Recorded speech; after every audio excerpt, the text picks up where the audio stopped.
Hi guys, and welcome back to the Family Fudge. I'm Jennifer, and for tonight's What's for Dinner Wednesday, I'm going to be making a recipe that takes all of the flavors of Hawaiian pizza, which I love and my kids love, and it's going to be throwing them into a skillet and making a pasta dish. It's going to be quick and easy and delicious, so stay tuned and I will show you how to make it.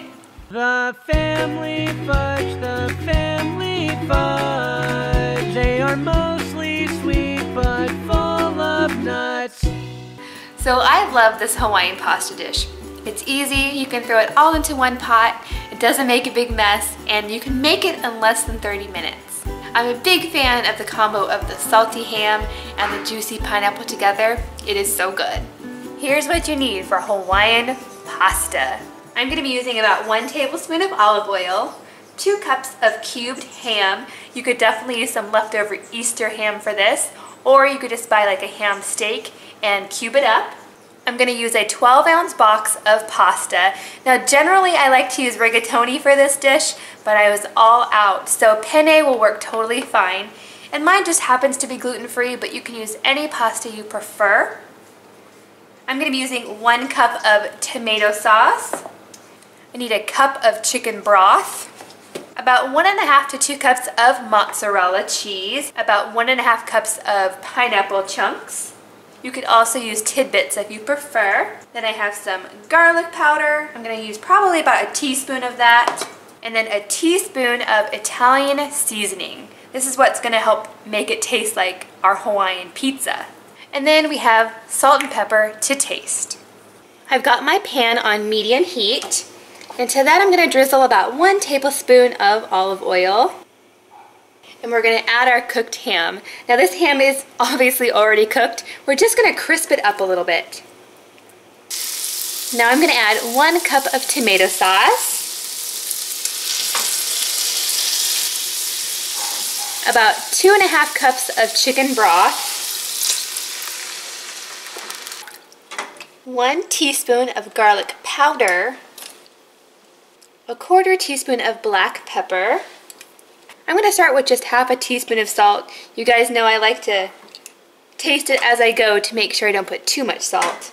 So if it needs to later, I might add a little bit more. Next comes a teaspoon of Italian seasoning. Okay, I'm just going to mix that up really well.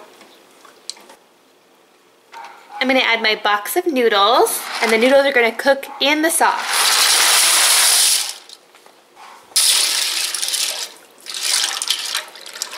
Now when this comes to a boil, I'm going to need to cover it and let it boil for about 15 minutes or until the noodles are soft. But I don't have a big enough lid for this huge cast iron skillet. So I'm going to go ahead and wait till it boils, and then I'm going to cover it with a cookie sheet. I'm going to come back a couple of times while this is cooking to give it a stir and to make sure it's not sticking to my pan. About 15 minutes later, this is what we have. You can see these noodles have absorbed all of the broth and the tomato sauce. I'm going to go ahead and take one out and test it to make sure it's done and that if it needs any salt or not. So at this point I'm not going to add any salt because we are adding a lot of cheese on here, and that's going to add a good amount of salt. But before I add the cheese, I'm going to add all of my pineapple. This is about 1.5 cups of pineapple chunks. And I'm going to give those a stir. Next we have the cheese. This is about 1.5 cups of shredded mozzarella. I'm just going to sprinkle it all over the top. I'm going to go ahead and turn it off now and just wait until that cheese melts. This part is optional, but if you have some green onion or parsley, you could definitely garnish the top if you'd like. I'm going to use green onions because that's what I have. Okay, here it is. It is smelling just like Hawaiian pizza. Time to give it a try. Now I know it might sound strange to have pineapple in a pasta, but that combination of salty ham with a sweet, juicy pineapple, it's just like Hawaiian pizza. Very cheesy. I know my kids love this dish, and I hope you guys love it too. Yum, Hawaiian pasta. It is delicious.